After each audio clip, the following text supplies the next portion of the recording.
Mesdames et messieurs, amis téléspectateurs d'Afrique Vision Nouvelle, bonsoir et bienvenue à votre rubrique Rencontre avec.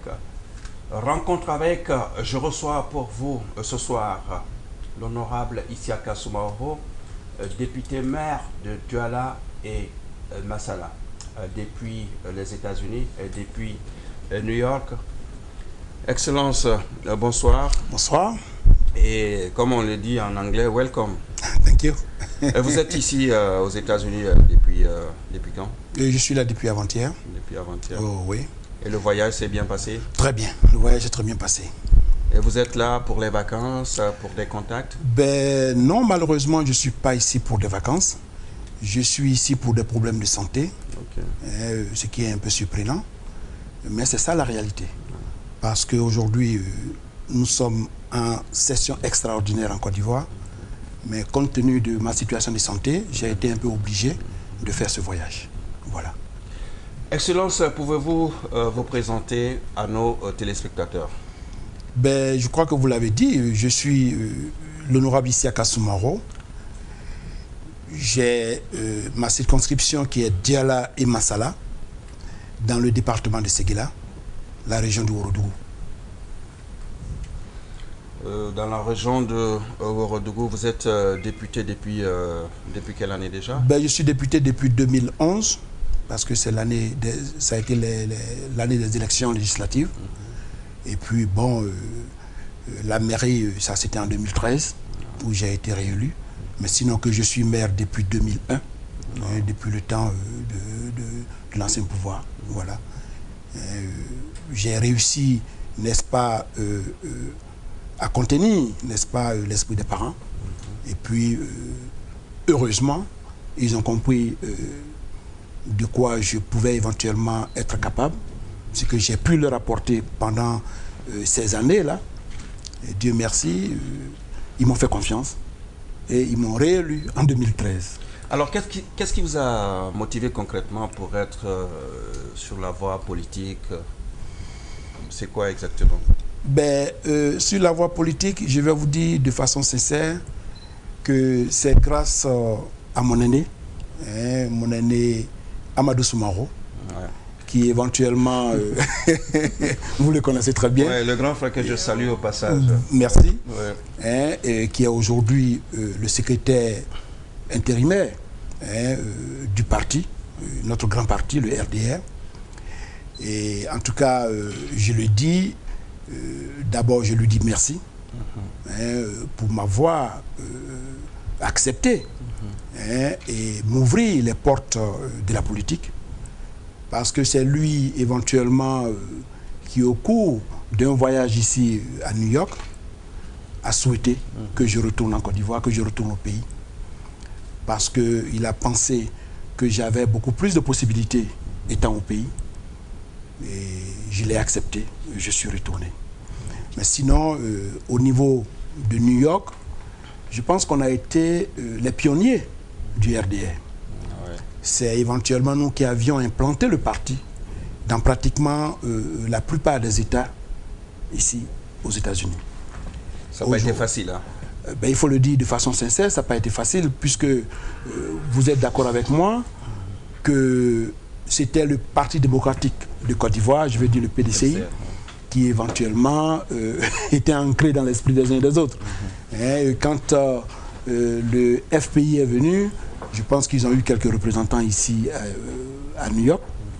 Et puis quand le parti, le RDR, a décidé éventuellement de s'implanter, nous avons décidé de faire ce travail. Nous l'avons fait à cœur ouvert, nous l'avons fait avec beaucoup de difficultés, mais heureusement que les parents ont compris qu'il fallait éventuellement se battre pour se faire entendre. Nous l'avons fait, on a d'abord commencé par New York. New York, comme vous le savez, où pratiquement tous nos ressortissants se retrouvent. Et après New York, nous sommes allés dans le Delaware, à Philadelphie, à Washington, D.C. Et puis après, bon, les autres États sont venus.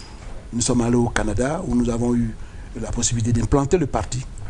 En tout cas, nous avons fait un travail colossal avec d'autres frères.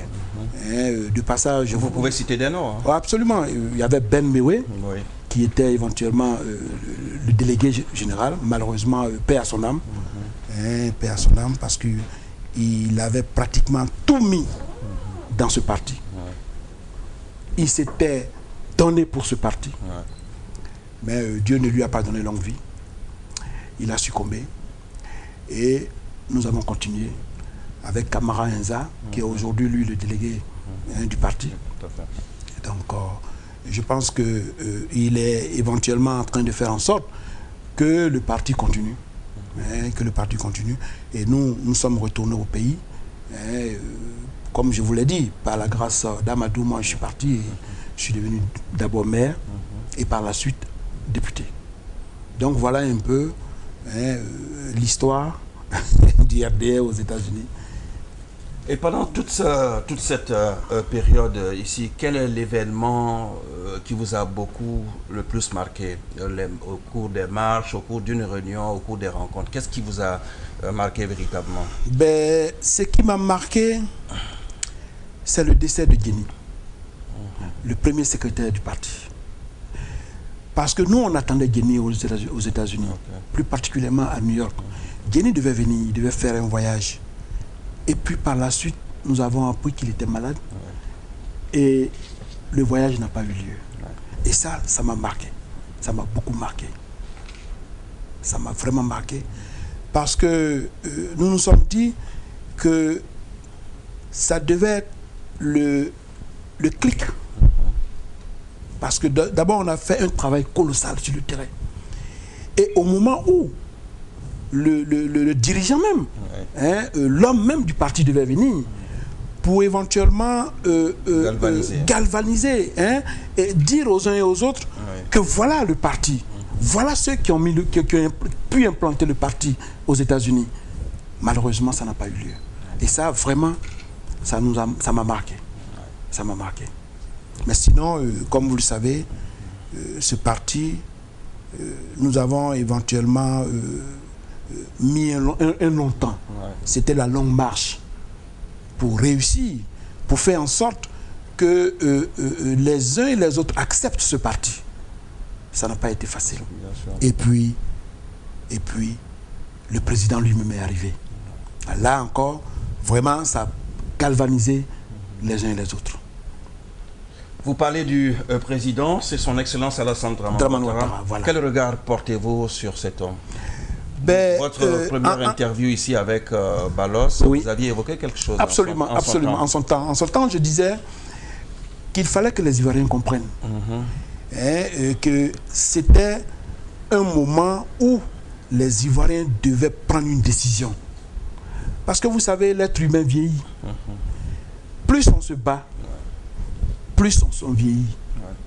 Et je n'ai pas voulu que les Ivoiriens attendent au moment où le président allait être beaucoup plus âgé pour faire de lui le président de la République. Donc pour moi, c'était un combat contre la montre. Parce que je savais ce que Alassane pouvait apporter à la Côte d'Ivoire. Nous avons eu la chance, en 1995, nous avons eu la chance de rendre visite à Alassane au Fonds monétaire international. Donc nous, on savait ce que ce monsieur pouvait apporter à la Côte d'Ivoire. Mais la majorité des Ivoiriens n'avaient encore pas compris qu'il fallait élire ce monsieur pour changer la donne. Mais aujourd'hui, tout le monde voit. C'est-à-dire que ce soit des Ivoiriens ou des non-Ivoiriens, tout le monde aujourd'hui reconnaît la compétence de ce monsieur, le travail de ce monsieur, ce qu'il a pu faire en moins de 4 années. On reviendra sur ce volet au cours de cet entretien. Revenons à votre circonscription. Comment ça se passe aujourd'hui, effectivement, avec la population? Avec la population, ça se passe bien. Ça se passe bien. Malheureusement, nous avons un problème de moyens. Parce que vous savez, sans les moyens, c'est toujours les difficultés.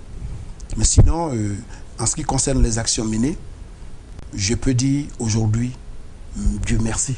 Dieu merci parce que avec le programme présidentiel d'urgence, nos villages sont en train de renaître avec l'électrification. avec l'eau, avec l'enseignement, je vais dire les écoles. Les écoles fleurissent. Le gouvernement de Côte d'Ivoire est en train de prendre soin de toute cette réalité. Ça veut dire que je n'ai pas eu tort. Je n'ai pas eu tort d'abord d'être au RDR. Je n'ai pas eu tort de soutenir le président Alassane Dramane Ouattara. Je n'ai pas eu tort d'être maire et je n'ai pas eu tort d'être député. Parce que les résultats sont là. Aujourd'hui, ma population peut s'estimer heureuse parce que Alassane est en train de tout mettre en œuvre pour sortir cette population de la pauvreté. Et c'est ce combat que nous avons mené. Nous avons dit aux parents que si Alassane est élu, je pense que les choses vont changer. Et les choses sont en train de changer. Qui peut dire mieux? Personnellement, je suis heureux. Je suis en tout cas un homme comblé. Comme je l'ai dit, c'est quelques difficultés financières que nous avons parce que beaucoup de nos jeunes sont au chômage. Vous savez, quand vous avez... Ils vous sollicitent régulièrement. Ah ben bien sûr. Oui. Vous savez, quand vous avez une population analphabète à majorité, c'est toujours des difficultés, c'est toujours des problèmes. On veut bien que cette jeunesse-là puisse créer des entreprises. Mais quand vous êtes analphabète, quelle entreprise vous allez créer? Ce n'est pas chose facile. Il faut qu'on vous trouve des possibilités, qu'on vous trouve des moyens pour éventuellement vous faire travailler. Et par rapport à ça, comment s'organisent les cadres de votre région? Comment les uns et les autres s'organisent? Ben, les cadres font ce qu'ils peuvent. Mais vous savez, plus particulièrement chez moi, les cadres ont une autre vision des réalités. La majorité de ces cadres, c'est pendant les élections qu'ils pensent qu'ils sont utiles. Quand il n'y a pas d'élection, vraiment, c'est difficile, on ne les entend pas. Et vous avez un message à leur lancer? Ah oui, moi je souhaiterais que ce n'est pas en étant maire qu'on peut aider sa population. Ce n'est pas en étant député qu'on peut aider sa population. On peut aider cette population à tous les niveaux. Donc je souhaite qu'ils se mettent ensemble. Parce que l'élément le plus important, c'est l'entente. C'est l'entente. Quand il y a l'entente, beaucoup de choses peuvent se passer. Il faudra qu'eux comprennent qu'ils doivent venir en aide à cette population. Hormis la présence du maire, hormis la présence du député, eux, en tant que cadres, peuvent amener beaucoup à cette population. Et je souhaite qu'ils s'y mettent. Je souhaite qu'ils s'y mettent. Entre-temps, j'ai appris que c'est une zone où il y a beaucoup de diamants. Est-ce que c'est vrai? Ben oui, malheureusement. Alors, je me dis quelque part, s'il y a beaucoup de diamants, les retombées doivent revenir à un moment donné à la population. Comment se fait-il? Oui, c'est vrai. Cette population, elle a souffert. Vous savez, c'est une zone diamantifère depuis le temps colonial, depuis le temps d'Oufoué. Vous comprenez, malheureusement, ils n'ont pas eu de retombées. Mais je pense qu'avec l'avènement du président Alassane Ouattara, les choses sont en train de changer. Parce qu'ils prennent en compte, n'est-ce pas, les réalités de nos populations. Surtout cette pauvreté. C'est ce combat qu'il est en train de mener. Il est en train de ressortir cette population de la pauvreté. Donc, personnellement, je pense que si on avait la possibilité d'implanter une usine, parce que c'est souvent ça, quand il n'y a pas d'usine dans les zones, pour éventuellement faire travailler les uns et les autres, c'est très difficile. Donc c'est un peu ce combat que nous sommes en train de mener. Comme nous sommes une zone diamantifère, c'est de faire en sorte qu'une usine soit implantée, une usine de diamants, pour pouvoir, n'est-ce pas, absorber éventuellement cette pauvreté, pour que les jeunes se mettent au travail, pour permettre, n'est-ce pas, à cette réalité de pouvoir s'éteindre. Je veux parler de la pauvreté. Voilà. Concernant la population qui est à l'étranger aujourd'hui, notamment en France, aux États-Unis, de temps en temps, ils vont en vacances retrouver la famille, je pense. Oui, ils vont retrouver la famille, mais vous savez, comme je l'ai dit, quand ils vont, on les voit à peine.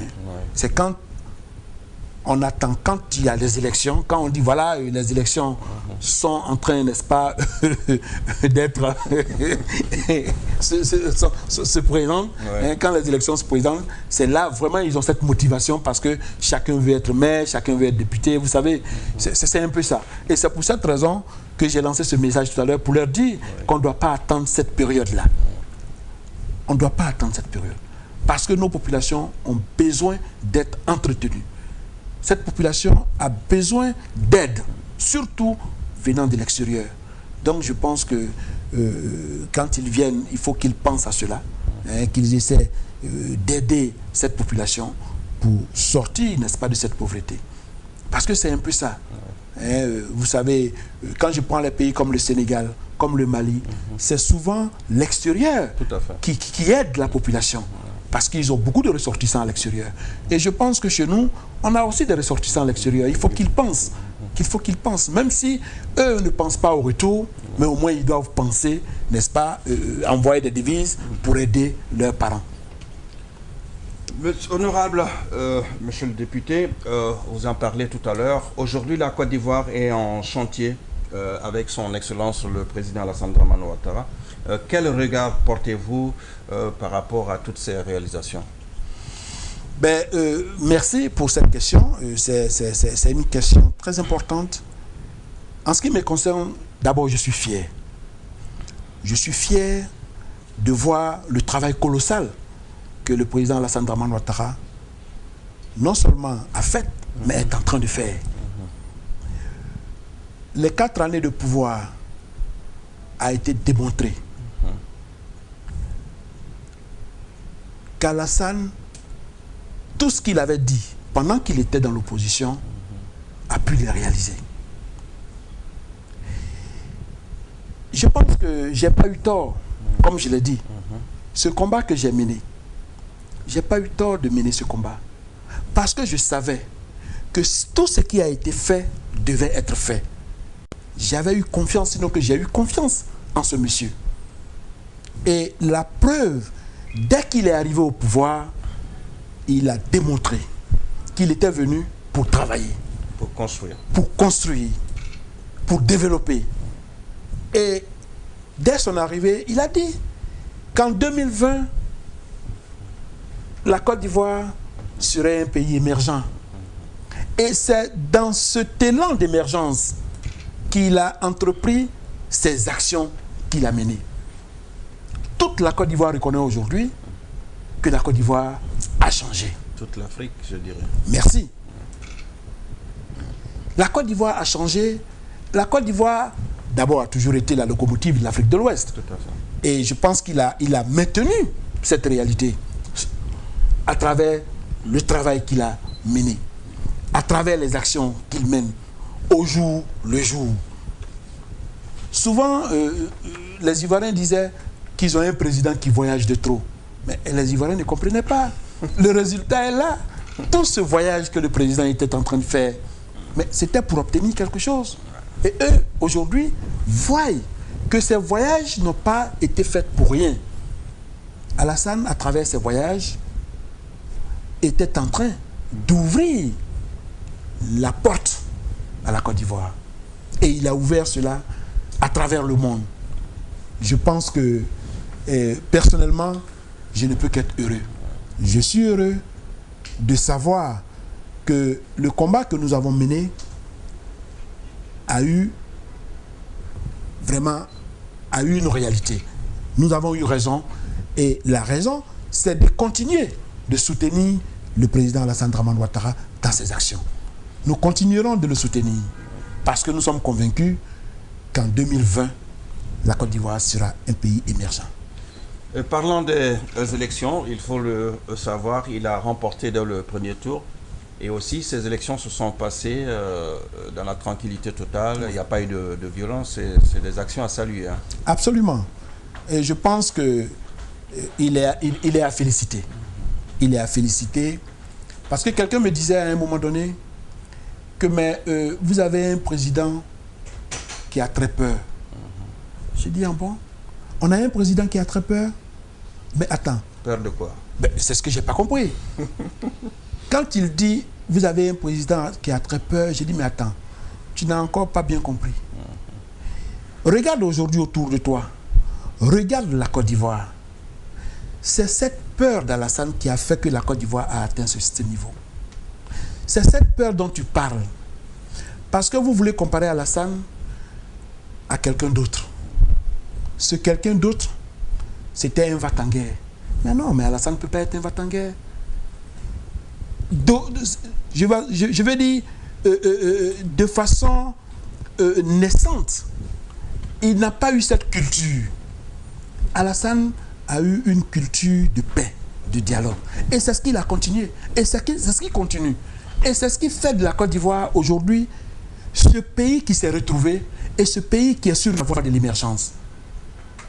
Parce qu'il faut un président qui écoute, qui comprend, qui échange. Mais attends, ça, ce n'est pas des adjectifs de peur. Ce n'est pas des éléments qu'un homme qui a peur peut avoir. Donc je pense qu'il a dépassé ce stade. Ce n'est pas un homme qui a peur. C'est un homme averti. C'est un homme qui est visionnaire. Et quand on est visionnaire, là, on ne parle plus de peur. Là, on a dépassé le stade de la peur. Alassane est un visionnaire et sa vision fait aujourd'hui la Côte d'Ivoire non seulement un pays qui pourra atteindre l'émergence, mais un pays respecté dans le monde. Maintenant, honorable, on va parler un peu par rapport à son Excellence Guillaume Soro. Le PAN a été démêlé à des problèmes avec des juges par rapport à une convocation, une plainte d'un avocat du fils de l'ex-président. Quelle analyse portez-vous par rapport à cette situation dont on a tant parlé au niveau des médias un peu partout dans le monde entier? Merci pour la question. Ça continue de faire débat. Ah oui, bien sûr. Ça continue de faire débat parce que les gens jusque-là n'ont encore pas compris qu'il y a eu beaucoup de montages, beaucoup d'actions menées contre notre président, le président de l'Assemblée nationale. Vous savez, c'est ce que j'ai toujours dit. L'Afrique, à l'étape actuelle des choses, doit se faire respecter. Il faut que les autres nations respectent l'Afrique. Mon pays, en particulier la Côte d'Ivoire, doit être respecté. Ses institutions doivent être respectées. À travers ce qui s'est passé en France, j'ai constaté que nos institutions n'ont pas eu de respect. Parce que c'est des choses que nous ne pouvons pas faire. Nous ne pouvons pas, en Côte d'Ivoire, chercher, quelle que soit la situation de justice, chercher à arrêter une personnalité française en mission. Vous savez, Soro est la deuxième personnalité de l'État de Côte d'Ivoire. Et voir qu'il y a qu'ils ont mis la police à ses trousses, vous comprenez que c'est écœurant. C'est écœurant et le gouvernement ivoirien a vite fait de réagir. Absolument. Ouais. En tout cas, le chef de l'État a pris la chose à bras le corps. Il a montré que la Côte d'Ivoire doit être respectée. Et je pense que celle qui avait mené ces actions avait été trompée. Elle n'a pas eu les bonnes informations. Elle a été induite en erreur. Et c'est ce qui a fait que nous avons vécu cette situation malheureuse. Nous respectons la France. La preuve, vous avez vu ce qui s'était passé en France. L'Assemblée de Côte d'Ivoire, l'Assemblée nationale de Côte d'Ivoire a marché. Nous avons déposé une chèvre de fleurs dans le but de soutenir la France. Dans le cadre des attentats. Des attentats, je veux dire, du Bataclan. Et il y a eu beaucoup de personnes qui se sont plaintes parce qu'il y a eu des actions comme ça qui avaient été éventuellement faites. Je veux dire des attentats au Mali, au Nigeria. Et ils ne nous ont pas vu marcher. Ouais. J'ai un ami comme ça qui disait, mais ils ont dépassé l'ambassade du Nigeria. Ouais. Non, comprenez que nous avons reçu l'ambassadeur du Nigeria et celui du Mali. Ouais. Nous leur avons expliquer, vous comprenez, le soutien du Parlement ivoirien. La France, c'est vrai, nous avons marché. Mais à voir que les Français poursuivent la deuxième personnalité de l'État de Côte d'Ivoire, vous comprenez un peu ce que cela traduit. Personnellement, je n'ai pas apprécié.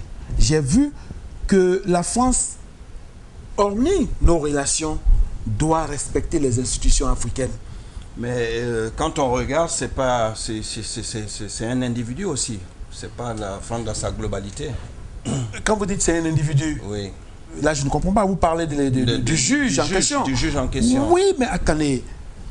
Ce juge n'est pas n'importe quel juge. Vous comprenez? Elle ne peut pas mener ce genre d'action sans avoir référence. Sans faire référence à quelque chose. Vous comprenez? Et à la suite des actions, je pense qu'elle a dit de façon claire, ouverte, qu'elle a été trahie, qu'elle a été trompée. Bon, j'ose comprendre cela, mais en fait, elle devait comprendre mieux que ça, parce que non seulement Soro est la deuxième personnalité de l'État, mais en fait, il a l'immunité parlementaire. Donc on me dira, mais qu'en France, on ne respecte pas cette immunité. Non, j'ai dit non. Il n'a pas été en France en tant qu'individu Soro. En mission. Il a été en mission, il a été... D'abord, c'est le Sénat qui l'a invité. Vous comprenez? C'est une personnalité. Donc la France ne pouvait pas mener ce genre d'action. Très sincèrement, je souhaite que la France respecte nos institutions parce que nous respectons les leurs.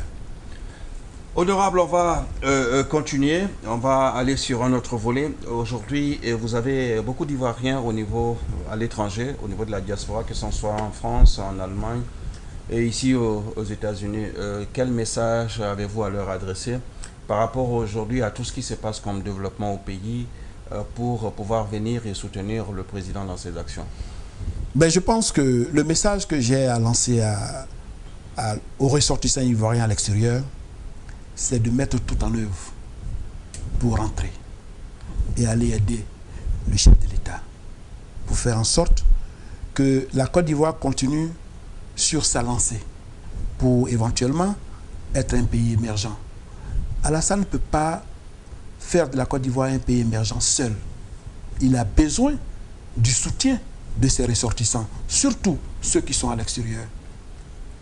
Étant à l'extérieur, je pense que vous avez acquis assez de connaissances. Vous avez aussi des moyens. Je souhaite qu'il rentre en Côte d'Ivoire, qu'il mette ses moyens à la portée de la Côte d'Ivoire, au profit des Ivoiriens. Qu'il vienne en aide au chef de l'État pour permettre à Alassane de continuer sur le chemin, n'est-ce pas, de l'émergence. De continuer sur cette lancée. Parce que, comme je l'ai dit, seul, il ne peut pas faire cela. Il a besoin de d'autres expériences, surtout l'expérience de ceux qui sont à l'extérieur de la Côte d'Ivoire.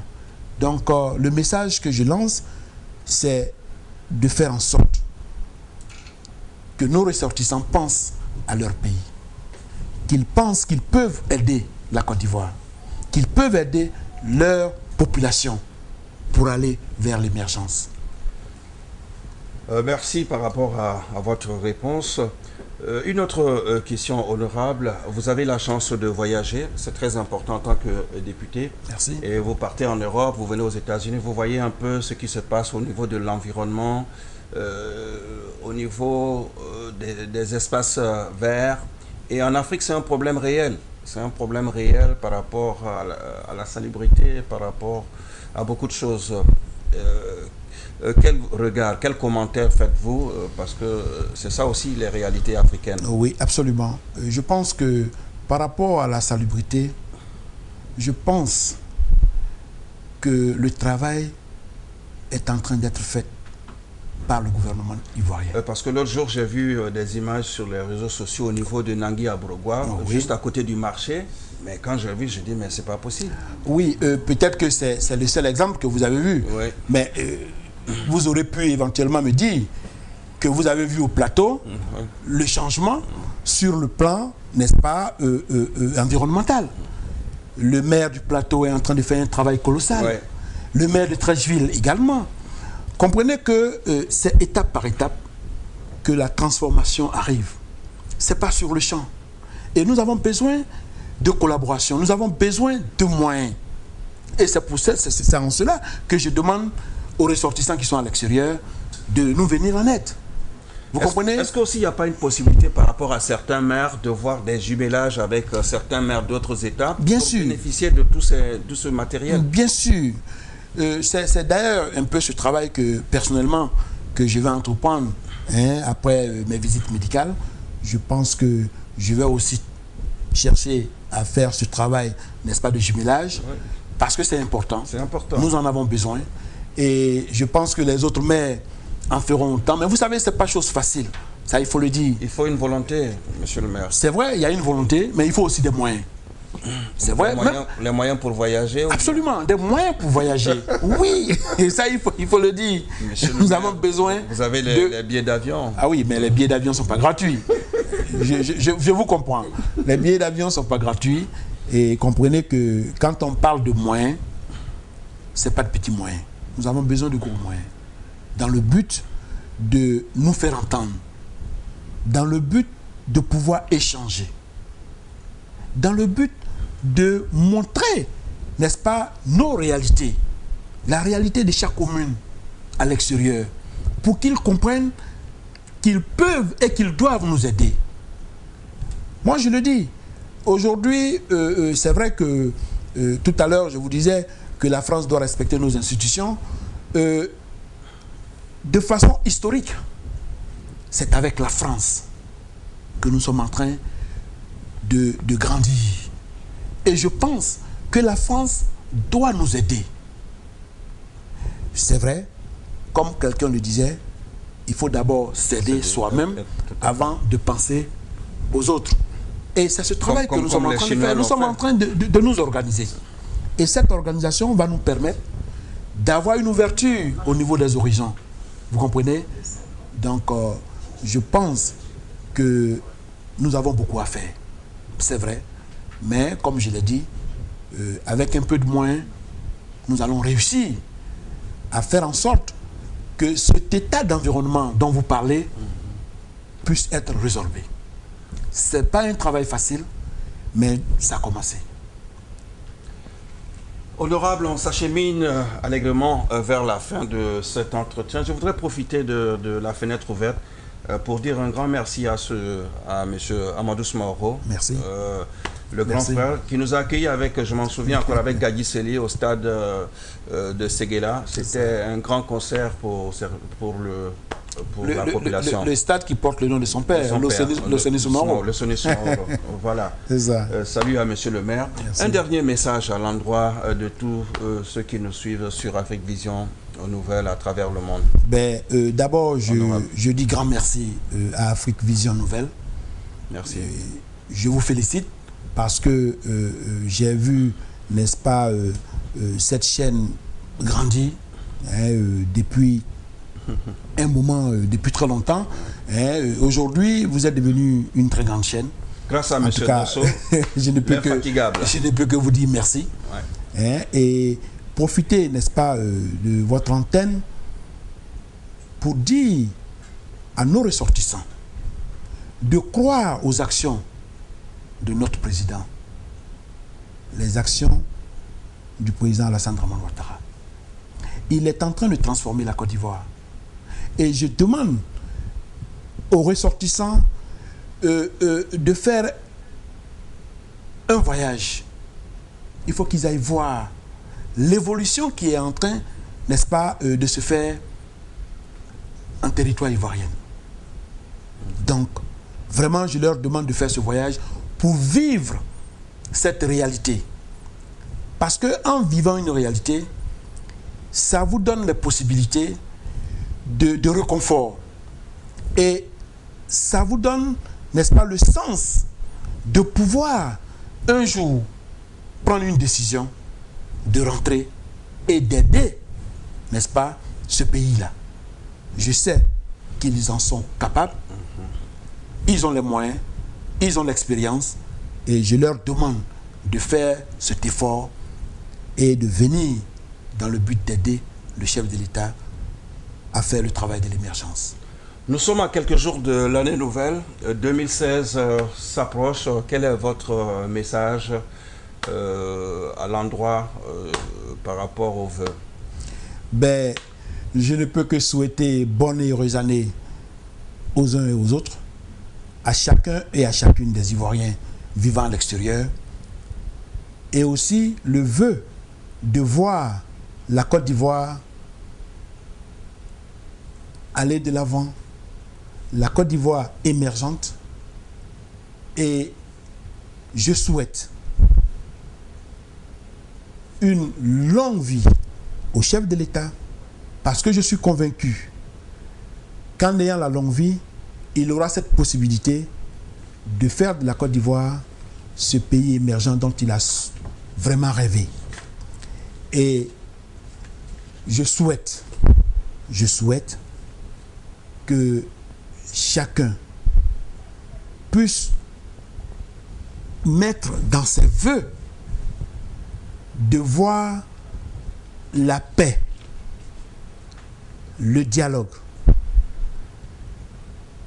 sur le territoire, je veux dire en Côte d'Ivoire. Parce qu'un pays sans paix n'est pas un pays qui peut évoluer. Nous avons besoin de paix.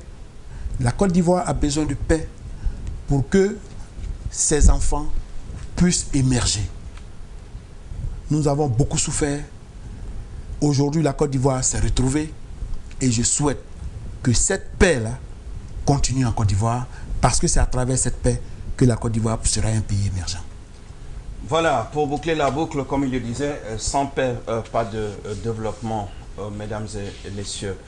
C'était son honorable Isiaka Soumahoro, député maire de Douala et Massala, mesdames et messieurs, sur Afrique Vision Nouvelle depuis New York, avec notre rubrique Rencontre avec. C'était moi, Doudou Steven Tissé, et mon frère, le grand frère, je l'appelle comme ça, grand frère Dosso. Merci et à très bientôt. Bonsoir chez vous.